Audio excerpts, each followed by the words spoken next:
Sot do diskutojmë një gjë shumë të rëndësishme, Ornella. Standardet. Tani na u bën jeta gjithë standardet. Po, na gjithë standardet. Tani jemi mbledhur me një panel fantastik si gjithmonë. Rikthehet të studion Bardazi, fuqishëm Etjen Xhafaj, një mik i dashur për studion ton. I njeh shumë mirë çështjen ndërkombëtare, por është dhe mik i studios ton, që janë dy cilësi besoj që të ngjashme. Lavdrim Lita imi preferuar, një analistët më të mirë, e di pse se jemi pro-amerikanë dhe të dy, më nuk jemi pro-rus, nuk jemi pro-amerikanë, na pëlqen. Dal nga dal portokalos dhe ato bindje. Po, jemi në çeshërinë tjetër të tjetër. Na pëlqen kultura ruse, po jemi pro-amerikanë. Mentor Beqa, një nga studiusit më të mirë, më të preferuar edhe na falni ju studiet e tjera, po mentori preferon studion ton. Dhe rikthehet pas një mungese të mesme, jo të gjatë, po të mesme, Artur Nura, miku im i dashur, i cili i njeh integrimet më mirë nga të gjithë se ai është integruar.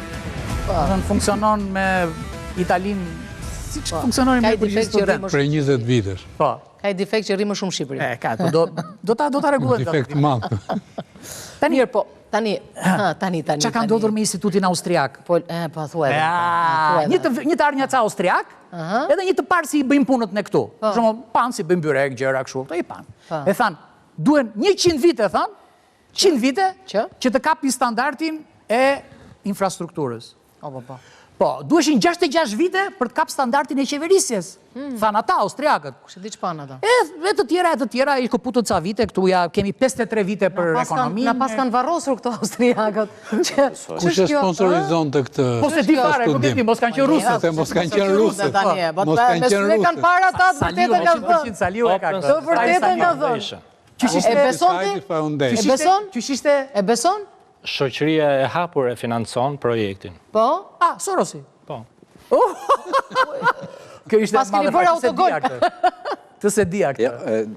Dihet diçka tjetër, që Bergji ka bërë një të ngjashëm para një viti dhe ishte mesatarja 70 vite. Do me thënë nuk qenë nga gënjeshtër kjo? Është aty. Domethënë 64 vite, 70 vite është mesatarja. Po Rama na tha edhe një vit edhe. Po, do më thonë, ne kemi 64 vite mbrapa dhe 50 vite anash, se kemi edhe ca vite anash. Etjen, kjo s'durohet, Etjen, për sotin. Asu se durojt do këtë. Kjo është ajo teoria e fillim viteve 90. Para njëherë, instituti është i Vienna Economic Forum. Po. Pra, Forumi Ekonomik i Vienës, i cili bën studime... është prestigjos? Shumë prestigjos. Pa tjetër. Shumë prestigjos. Bën forume ekonomike të përvitshme, takime... Në fakt është Instituti për Studime Ekonomike Ndërkombëtare i Vienës. Dhe projekti në kuadër cilit bëhet studimi, financohet nga shoqëria e hapur dhe keni futur në internet e keni aty, në faqen e vetë.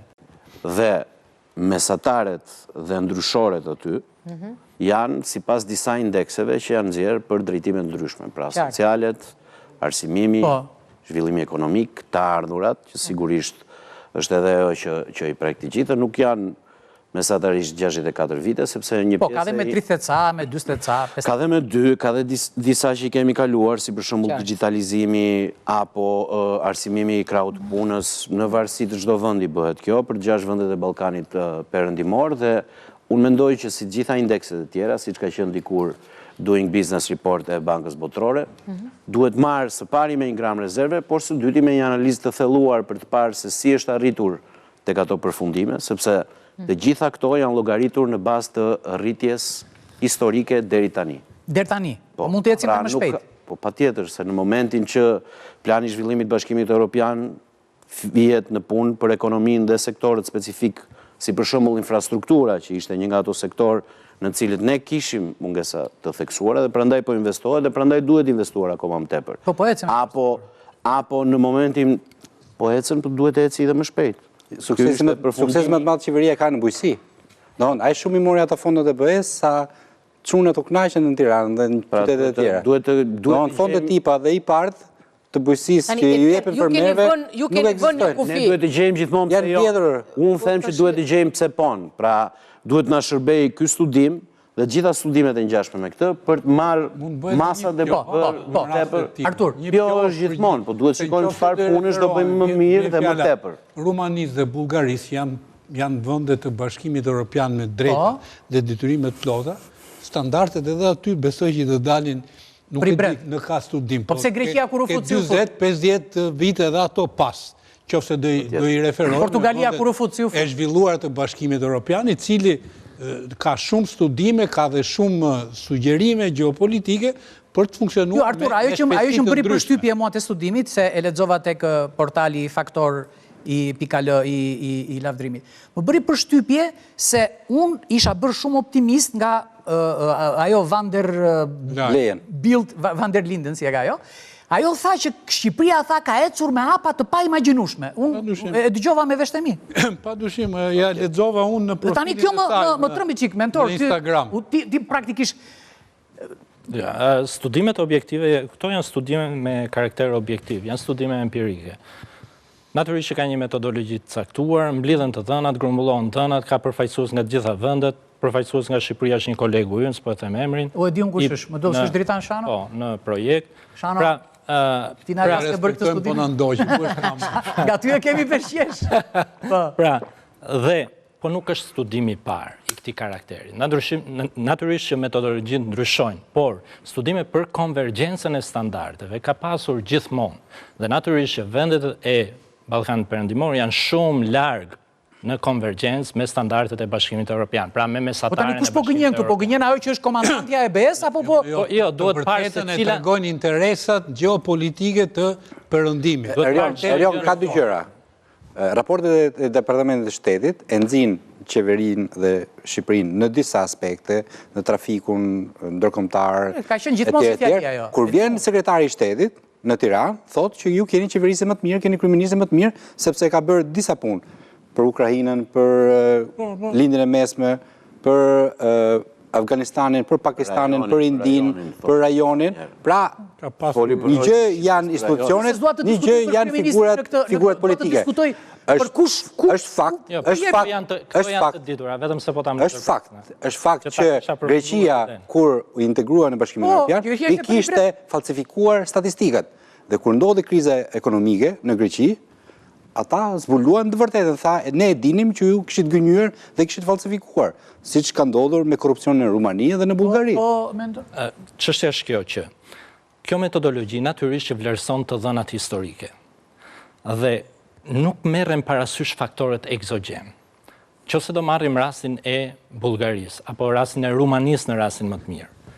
Ndryshimi trajektores së rritjes dhe përmirësimet të standardeve pasi janë antarësuar në BE, shumë më ndryshëm se sa trajektoria historike para antarësimit në BE. Kjo është e vërtetë. Pra, këto faktor natyrisht që metodologjia e vlerësimit atëherë të mos jeni pesimist, unë të merrova kur e parasysh, por vlerësimi aktual është vlerësim korrekt. Standardet tona janë këto standarde, sepse janë shifra.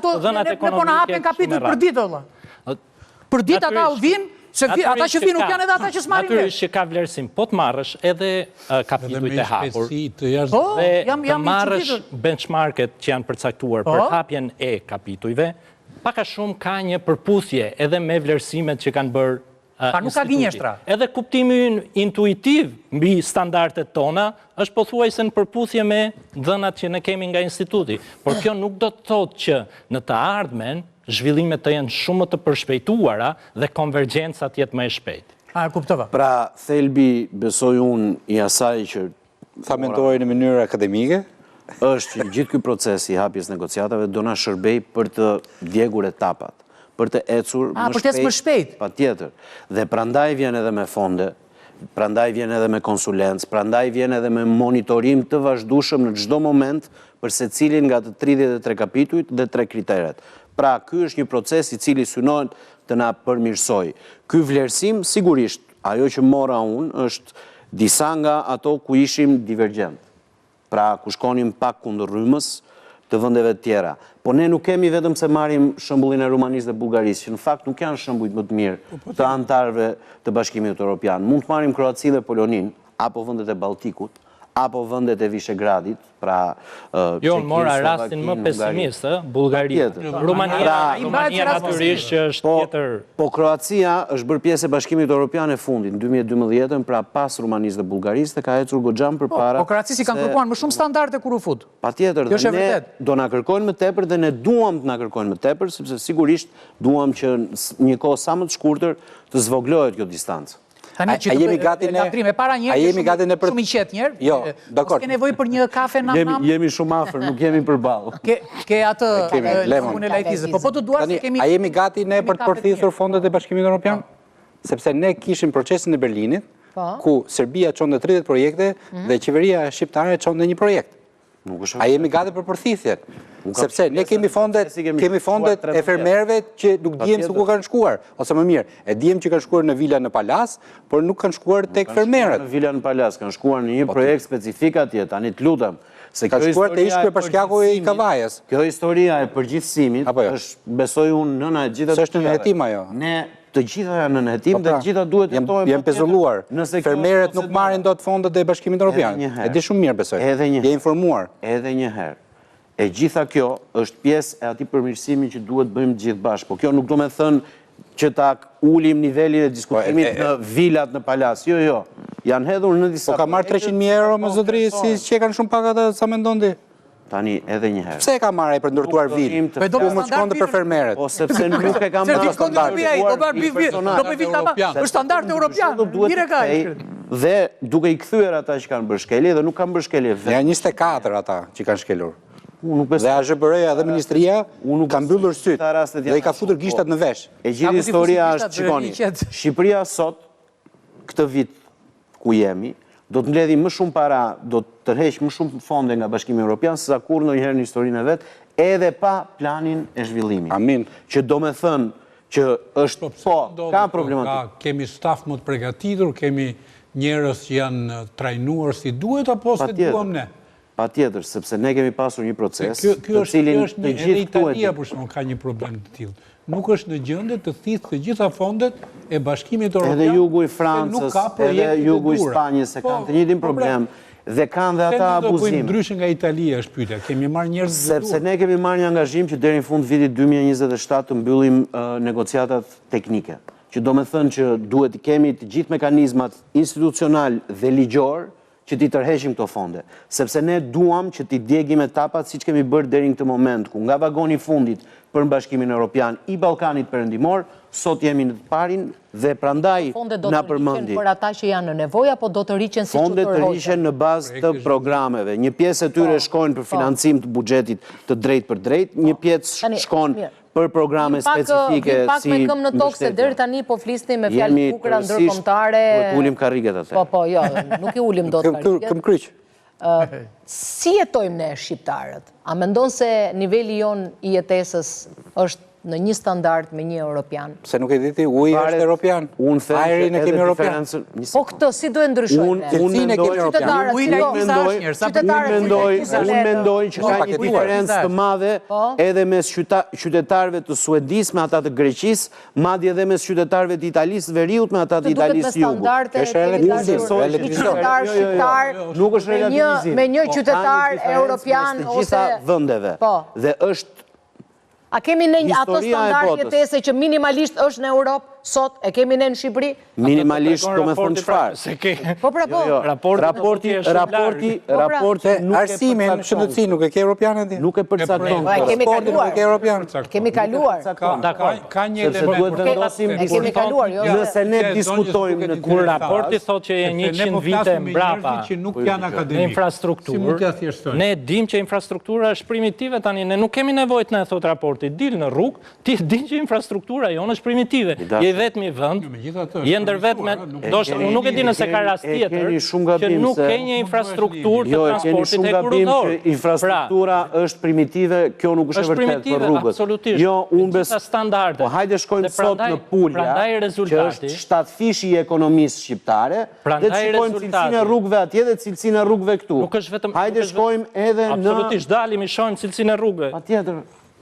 Pa tjetër, dhe të autostrada. Të shemben gomat e makinës sa po del në rrugë. Gomat nuk shemben qahen, është edhe çështja e ndërlidhjes, nuk është vetëm se ke disa rrugë të rregulluara. Dhe aty besoj që duhet dhe mund të bëhet shumë tepër. Çfarë transporti përballon, në çfarë standardesh e përballon, çfarë interkoneksioni ka me rajonin, me Europën, me vendet e tjera. Pra ka një seri standarde që reflektojnë pikërisht atë që kanë nxjerrë raporti. Dhe në këtë pikpamje ne jemi shumë larg vendeve të Bashkimit Evropian. Vetëm në infrastrukturë. Në të gjitha standardet e tjera. Raporti tregon që ne kemi një konvergjencë shumë të mirë në pikpamje të digitalizimit. Dhe kjo deri si jemi aty? Me parametrat e lartë aty apo? Se na doli nevoja dhe sot jemi vendi 18 në botë. për atë gjë për cilën u sulmua.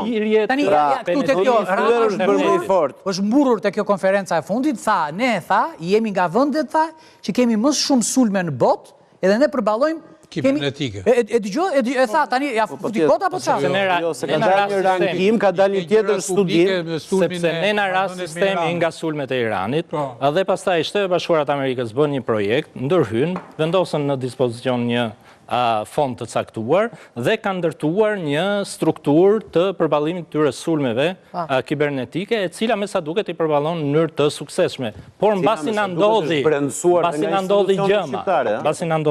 Dhe natyrisht ata kanë investuar edhe në krimin e know-hows, në formimin e burimeve njerëzore e kështu me radhë. Si standard. Ndodhi gjëma patjetër, po ama fakti që është zgjidhur kjo problematik duhet marrë si standard i plotësuar apo jo? Kjo nuk ka. Zotë Nura, po ne na u vra gjykatësi në zyrë dhe ne tani ta bëjmë me polici, sigurisht që na ndodhin gjëma. Kjo është cilësia. Kjo është cilësia pra. Kur na ndodh gjëma neve reagojmë. Është mirë të parandalojë. Ka ndodhur 5 Po pse duhet ndodhte kjo? Ishte gati 120 milion euro në dispozicion që të mos ndodhte ajo, dhe ndodhi. Duhet dorishet presidenti dhe Po qeveria. diskutojmë paralelisht, nuk kuptojme. Nuk e kam kërkuar atë. Çdo rast kauza dhe nuk e kam kërkuar. Edhe në Itali është vrarë gjyqtari i tjetri. Por që të kesh 243 ngjarje me armë zjarri në 6 muaj është shumë për Shqipërinë. Dhe kjo është statistikë. E dal nga qendra për kontrollin e armëve të vogla. Ka 243 incidente me armë zjarri në Shqipëri në 6 muajt e fundit. Do të thotë që qarkullojnë shumë armë. Pra ku jeti me sigurinë publike? Standardi bie. Kjo është pra. Në krahasim me të gjithë vendet e zhvilluara në 60 milionë të Bashkimit Evropian, nuk janë asgjë. Qoftë me incidentet me armë të vogla, qoftë me kriminalitetin e vogël, qoftë me numrin e vrasjeve dhe krimeve të dhunshme për 100.000 banor, që është metrika me cilën llogaritet. Dhe është shumë më mirë. Po ajo që do them se duhet fokusohemi te kjo. Ka një diferencë edhe brenda vendeve të Bashkimit Evropian. Pra nuk ka një standard tërësor të miratuar për një francez dhe një lituan. Pra diferenca është Europian për konvergjencë. Dhe natyrisht jam shumë me mentorin. Tani, mirë, për qytetarët ma dhe përgjigjen. Ma dhe përgjigjen për qytetarët që të duken në nivel me europianët, kështu më the. Jo, çmimet i kemi më të larta se në Itali. Për atë s'ka drejtë. Jemi apo do bëhemi si europianë? Në një supermarket. Ka një sekundë se pyeta e tjeni se duhet ta marrë përgjigje nga e tjeni. Edhe i ke çmimet më të larta në Rom. Trafikantët kemi në çelësi. Referohem vetes në vetën e tretë që unë urrej. Unë nuk besoj që fjalit mbarojnë me pikë çuditse. Në njerëzit pak të zgjuar. Pra të themi po apo jo, 11 apo 2. Këto janë përgjigjet sakta. Nuk janë rritur çmimet. Nuk ka asnjë përgjigje të saktë për atë. Përgjigja është që çdo vend është produkti nga vjen, çfarë ka bërë dhe çfarë po bën tani dhe ku do të shkojë. Dhe unë mendoj që ne jemi një pikë. Prapë s'po e kuptoj. Mund të më lësh ta shpjegoj atë. Të themi qytetarëve, themi diçka qytetarëve tjerë. Me punën më të mirë që mund të bëni deri tani. Kjo majorancë tjetër që ka vend për kjo majorancë. Me qytetarët e tjetër që ka vend për përmirësi. Një pyetje. Kjo majorancë në 12 vite ka shpenzuar 70 miliard euro buxhet nga 2013 deri në 2025. 70 miliard euro? Po. Nga 2013 deri në 2025. Okej. Është përmirësuar jeta e shqiptarëve nga 2013 në sot? Në arsim, në shëndetësi? Patjetër që po. Patjetër që po. E ke shëndetësinë më të mirë, e ke arsimin më të mirë, e ke cilësinë e ajrit më të mirë, e ke cilësinë e ujit më të mirë. Dashurlita. E para. Kjo pra se ke harxuar 70 miliard euro. Ku janë këta 70 miliard euro? Janë futur në rrugë, ke rregulluar një tubuj, ke rregulluar energjinë elektrike. Janë marrë me kamiona dhe janë çuar në drejtim të paditur. I dashur Lita. Ose po të bëj një pyetje. Po dhe unë përpiqem të përgjigj. Tani, një sekond. 70 miliard euro, sa nga ato kanë qenë paga, pensione dhe sigurime sociale apo mbështetje për. Dhe pastaj ne duhet të rrim dhe të flasim për buxhetet e investimeve, nëse do t'i futemi në detaje. Unë jam shumë i lirshëm ta bëjmë këtë. Por ama ne mund të themi që po, standardi në shkolla është shumë i mirë. Shkollat me xhama të thyer, policët shtynin makinat e policisë se nuk kishin karburant, dhe ato urgjencat e tmerrshme të spitaleve ne nuk i kemi më. A duhet kërkojmë më shumë ne, si qytetarë dhe gjithë qytetarët, pa tjetër që po. A duhet bëjmë shumë qeveria, pa tjetër që po. Në vazhdim të kësaj pyetje, mirë me qytetarët e morën përgjigjen edhe me ato që të pyeti Lita. Por me bizneset, si janë sipërmarrësit shqiptarë përballë tregut të Bashkimit Evropian? Janë të përgatitur ata siç duhet, se do të futen në një arenë që nuk e din akoma ku do hynë.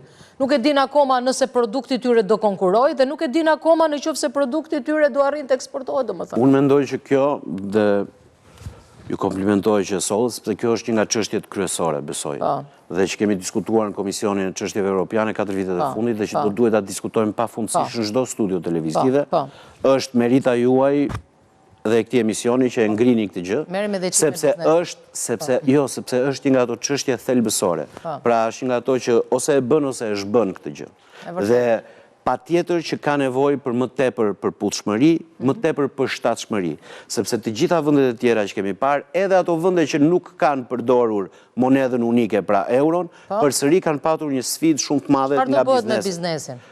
Është duke u punuar për një sërsh... Do bëjnë laborator të rinj për standardizimin e produkteve, qa po bëhet për biznesin? Si do standardizohet prodhimi shqiptar për të hyrë në markaton europiane? Unë jam shumë dakord me ju, por besoj që zonja ka të drejtë se sfida është tek prodhimi i kësaj dhe standardi i laboratorit edhe ajo do shihet, jo vetëm produkti final. Ja të lutem, mentor? Sfidën e kemi përpara. Si do ta kalojmë tani se? Është lumi i madh ai që do kalohet. Buxhet prej 6 miliard dollarësh që është tani i rritur si Bashkimit Evropian. Dhe ne do shohim se sa të aftë jemi për përthithur fonde nga ky buxhet. 963 që janë milion që janë caktuar. Tani sipërmarrja, mentor, si është udhëzimi? Sipërmarrja do ta bëj vetë këtë gjë? Do t'i ndihmoj dikush, do trajnohet? Absolutisht. Pesha kryesore është mbi vetë sipërmarrjen private.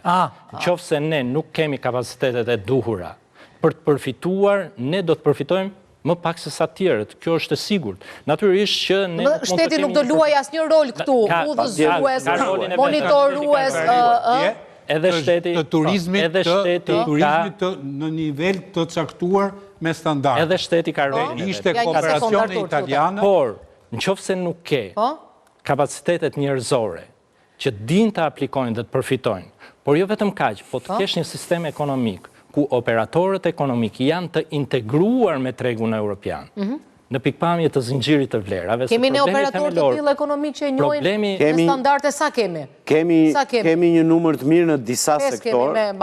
Me gishtat e njerëz dorë. Ose nuk i numëron dot, Lita. Po ja, pesta. Se ju e njihni më mirë biznesin. Problemi, ne nuk ka shumë.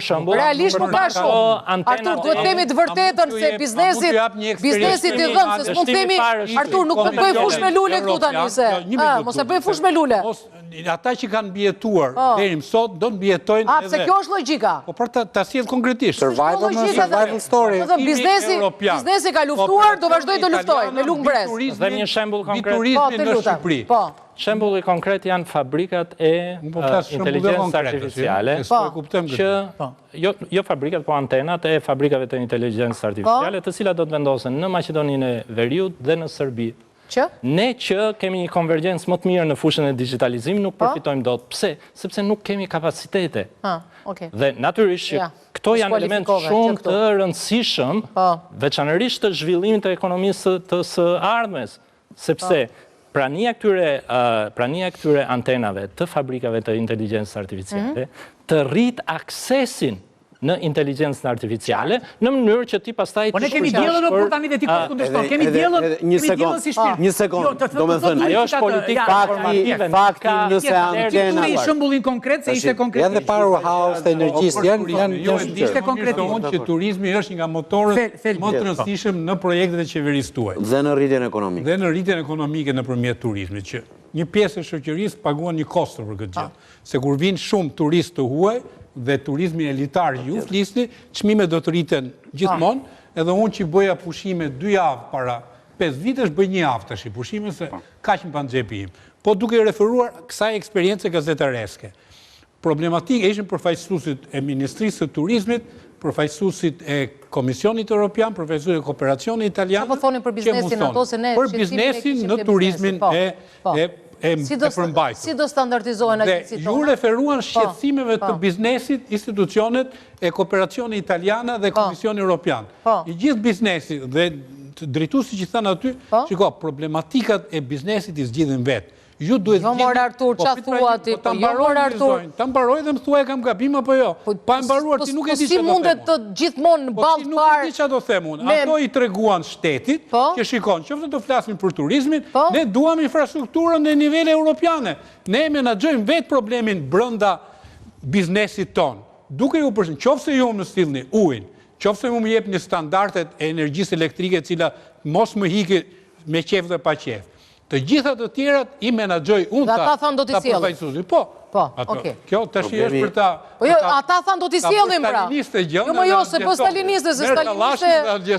Unë mendoj që turizmi është një nga sektorët më të zhvilluar po nuk suportohet. Tek sektori suportohet, por ndërhyrjet në atë lloj infrastrukture për cilën po flasim, që kanë lidhje me infrastrukturën nëntoksore, pra që kanë nevojë për punime të mëdha, të cilat nuk zgjasin me javë dhe impaktojnë drejt për drejt bizneset. Qofse ti do hapësh rrugën nga e para për të futur tubat e pastrimit pra të ujrave të bardha dhe të ujrave të pista, do kohën e vetë dhe nuk mund të bëhet në çdo kohë.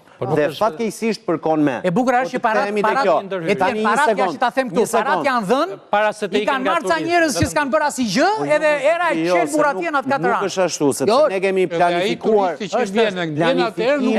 planifikimi i punëve publike është bërë me raportin demografik, pra në qoftë se një zonë ka pasur 100.000 turistë dhe tani pas 3 viteve të fundit, tani edhe një sekond, ka 500.000 turistë, sigurisht që ka një përplasje aty. Sa i përket antenave, ne do donim t'i kishim gjitha, po dhe ju e dini fare mirë, Bashkimi Evropian ndanë në çdo. Ju jeni me origjinë nga Vlora. Diçka të ndryshme. Gjatë kohës nuk jam me origjinë nga Vlora, unë jam vlonjak. Je vlonjak. Pra, gjatë sezonit turistik në Vlorë mungon ujë me ditë të tëra. Dhe turistët nuk kanë ku lahen. Rrugët në Vlorë është si në Kandahar dhe janë të çara. Shkon nga centralja te ujë ftohtë nga mbrapa është si Kandahar. Trafiku është një tmerr i vërtet. Ujërat e zeza derdhen në det. Tash nëse e njohim këtë problematikën. Turizmi nuk ka impakt drejt për drejt të xhepet e shqiptarëve sepse ekonomia suportuese, mbështetëse e bujqësisë dhe e blegturisë mungon. Pra ti për t'i dhënë mish atyre turistëve, do ta marrësh nga Argentina dhe nga Brazili. Jo, nuk je i për t'i dhënë djath, do marrësh një sështe dhe vaj palme dhe qumë shplur nga Kina, ta bësh altçi dhe t'ju japësh atyre. Po pse kjo është turizëm pra? Kjo është turizëm pra. Nuk është turizëm pra. Nuk është turizëm kjo. Nuk ka asnjë vend, nuk ka asnjë model të një vendi që është zhvilluar ekonomikisht mbështetur vetëm në turizëm. Është krejtësisht e pamundur. Po ne nuk jemi mbështetur vetëm në turizëm. Dhe te ne, jo vetëm ta mbarojmë. Çështja është që ne kemi një përqendrim shumë të madh tek turizmi. Dhe gjithë qeveria ka fokusuar energjit tek turizmi. Turizmi nuk është ai sektor që do ta shpëtojë ekonominë shqiptare. Nëse nuk integrohet me sektor të tjerë, ne do të bëhemi si vendet e tjera të cilat kanë turizmin e zhvilluar, por janë të vendet prapambetura në pikpamje ekonomike. Do ishte vërtet kjo sikur të ishte vetëm turizmi. Tani më lejoni t'ju përgjigjem 2 minuta. Ne kemi 3 objektiva deri në 2030-ën, që është ai vizioni 2030. Po flet si zëvendës së qeverisë, Së dyti është energjia, dhe po ta shikoni tek ato indekse, tek energjia, sidomos tek energjia e pastër, ne jemi shumë më para vendeve të tjera të Ballkanit. Kemi nga Enver Hoxha. Kemi nga uji të gjithë 99%. Ore sa para o Etjen, sa para fut turizmi valla. Sa para futet nga turizmi, sa para futet nga turizmi në bujqësi, sa para hyn në xhepat tona, se tani numra hyn këtu. 1 milion, 2 milion, 3 milion, po numra dhe sa para dua lekë. Edhe një herë, ekonomitë e shkallës që i përmendi zotria përpara nuk funksionojnë që ne menaxhojmë se nuk jemi më në komunizëm, që ti themi bujkut tani do prodhosh kaq lop se do t'i blej ky dhe t'i themi këti tani blej aty. Kjo është ekonomia e tregut dhe kjo është zgjidhja e të gjithë vendeve të tjera. Orientimi. Ashtu siç duhet. Edhe një herë. Ai të rris ato krerë lope. E subvencionon për ara. Subvencionet, sidomos në bujqësi, janë një model që ju e dini fare mirë, është i dështuar në shumicën e vendeve. Po është modeli kryesor i Bashkimit Evropian. pa aplikohet për të mbajtur prodhimin vend. E gjithë bujqësia e Bashkimit Evropian mbështetet mbi subvencione, ndryshe nuk konkuron. Jo, po nuk ka përgjegjësi për të. Ne Vlora hajmë fruta deti nga Singapori tani, çfarë është kjo punë tani? Sepse është raport kosto me atë që është produkt i shqipe. Sigurisht dhe nuk varet vetëm nga qeveria. Ai e ka lopën në filharmoni e fut atje, e fut e miel me sistem sterilizon del qumshi pa baktere. Ti si do konkurosh me qumshin, se ti e miel akoma me dorë, mos zotëri. Së pari, ne mund të blejmë sot 10.000 mielse lopësh dhe kjo nuk e zgjidh problemin e bujqësisë. Nuk e zgjidh, se nuk ka lidhje mielsja apo lopa me kapacitetin. Në standardin e produktit pa tjetër.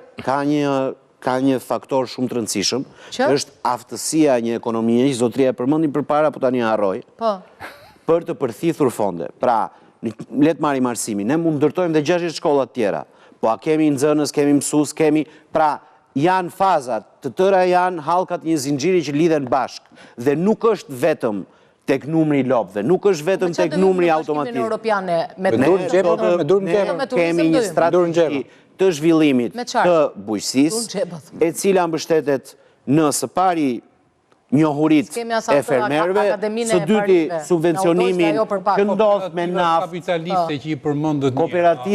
kooperativat janë projekt, ekzistojnë si legjislacion. Jam shumë dakord. Është problem kooperativa kapitaliste. Ligji është ndryshuar në vitin 2017 dhe ligji e lë të hapur këtë. Puna është që shteti i shtyn pra pozitivisht duke i subvencionuar këto kooperativa, po janë bujqit dhe blektorët që duhet i zgjedhin. Dhe përderisa nuk i kanë zgjedhur, do me thënë që duhet bërë më tepër që të kalojmë të to skema. Objektive që nuk i kanë zgjedhur. Edhe sa mandati ju duhet për i për këto gjërat. Edhe sa mandati ju duhet. Unë kam qenë deputet për 4 vite një zonë rurale. Edhe sa mandati duhet për i për këto gjërat e tjerë. Dhe ta shpjegoj se u bën 4. Investitorët nuk gjenë punëtorë, nuk ka njerëz që truaj delet dhe lopën, nuk ka njerëz që punojnë më tokën. Ka nikur. Zoti Erion, edhe sa mandate duhet. Artur, penaltin? Ato probleme ka nisur në mandatet e tjera do bënin më mirë me gjithë atë. Ku t'ja bëj golin? Ne, bëja qeverisë njerëz të zbëhet nami. Po pja Ursulës. Pja Ursulës golin. Mund të them, pa dushim që zotërinjt janë të majtë, pavarësisht se ideologjia në partitë tona. Po ti si je? Unë jam gazetar. Unë jam i majtë. Zotrinjt nuk e di që janë. Se gjitha e kam nga Erioni. Diskutojnë. Po unë i majtë janë, pranoj. Se je si majtë asë dukesh mua, po ja. Është inexistente. Megjithatë, ju bajeni unë pranoj ideologjin tim. Pavarësisht se keni patur mjaft politika të djathta deri sa Partia Demokratike nuk i ka ndëruar. Jo më t'i aplikoja. Po ideja është kjo. Penaltia. Për shembull, turizmi që patyshim është një nga momentet që mund t'japi zhvillim dhe mund t'sjellë ekonominë në rritje. A keni llogaritur për stresat në nevojë? Një mënyrë subvencionimi. Do të thotë, për shembull, jo, po ishte kriter, ishte standard ai, se tani kujtova. Ishte standard ai. Penaltia nuk është pyetje. Kjo është gol me dorë, valla. Mimet, absolutisht. Dhe rrogat tona me indeksin që i bëni juve nuk kanë rritur. Si do mendoni për stresat e në nevojnë për këtë rritjen e turizmi. Se unë s'kam bëj me turizmi. Ky zotria nuk e di. Thuaj e ke penaltia jote. Jam konsumator. Thuaj e ke penaltia jote. Mendor penaltin, po penaltia është si konkluzion në por. Kjo pas, fare, pas. Po, ishte shumë e bukur kjo, se ishte kriter, ishte standard. Ja, një sekund. Mentori? Pra, për ta përmbledhur. Po përmbledhe si penalti, se penaltia një kolbë, se po e përmbledhe ti. Ne kemi vetëm një fat në procesin e integrimit. To janë rrethanat gjeopolitike. Kemi vëllezërit tanë ruzë. Po të ishte për çështjet standardeve, do flisnim në terma krejt të tjerë. Ne jemi NATO dhe hymë mbas kërdecit. Qa doni më shumë? Po e kuptoj. Lita? Nuk e kuptoj penaltin. Penaltia është një konkluzion... Jeni qeverisë, qiko mos e prek Buffoni apo jo. Se unë jam dhe tifoz Juventusi. Buffoni. Buffoni u pensionuava. Gjithsesi Juvja është bardezi, që lejohet, apo ja fto kot. Lita? Është bardezi. Sinqerisht, ministrat e rritë e qeverisë Rama, në mandatën e 4, nuk më bindin shumë për penaltie për pasa. Kjo është gol me dorë. Dhe shpresoj që në mandatin e 5 t'i arrini këto suksese që keni parashikuar në mandatin e 4. Por ai do arrijë dhe 4 t'i aty problem. Edhe unë shpjegoj që shpresoj që t'i arrijë mandat 4, jo si politikan, po si qytetari i këtij vendi. Dhe besoj që duhet shpresojmë të gjithë. Sa i përket pagave, në 3 vitet e fundit, Shqipëria ka rritje më të lartë pagave që ka pas ndonjëherë. Dhe unë mendoj që tek pjesa, rritja ka qenë shumë më tepër. Ekonomia është e vërtet, nuk është matematike thjesht. Është një matematikë që varet me gjëra të ndryshme. Kanë qenë shumë më të larta se inflacioni. Unë mendoj që sfida e këtij mandati do jetë rritja e pensioneve. Dhe besoj që edhe ky raport e tregonte atë. Sa i përket pjesës fatit, unë mendoj që fati vlerëson ata që janë kurajos dhe ata që punojnë fort. Se mund të kishin fat edhe ato 5 vendet e tjera të Ballkanit Perëndimor, por për ta përmbyllur me atë gjuajtjen e portierit pastaj është në avantazh me ne, është me unë nuk të ndërpreva tek ajo. Po Kastili është aq i vogël sa ka fiksim penalltin. Me të tjerët unë thash po ta zbas në 4. Dhe së fundmi, ky raport, të gjithë këto diskutime duhet të përkthehen në punë konkrete nga ne të gjithë bashkë. Se në fund ditës nuk mund të kemi 3 që tregojnë me gisht, apo 2, pa marrë parasysh rolin e asnjërit, dhe dikush që duhet vetëm të kalojnë në mbrojtje. Duhet të kalojmë të 4 të punë, dhe kjo besoj unë është vetëm një mundësi që të çojmë. Sa keni mundësi të ju gati janë. Be qeverinë me 300 veta, ta shkosh ti si. Unë kam zonja Ursula, unë kam një zgjidhje fantastike për gjithë ta kot shqetësohen. To mbarojnë punë për 5 minuta. Çdo shqiptar martohet me një europian, merr pasaport me atyre dhe mbaron punë, edhe vlla sa të kujtohet sa janë antarësuar. Nëse 5 minuta. Mirë, shkojmë. Jo se një sekond. Martohet njëri? Vin babai, nëna, vllai, motra, kaçaj. Bashkëfim familjar. Martuar me shqiptarës. Hajde. Gruan e dytë. Kemi rastin e gruas. Është ajo puna e salçiceve, kap një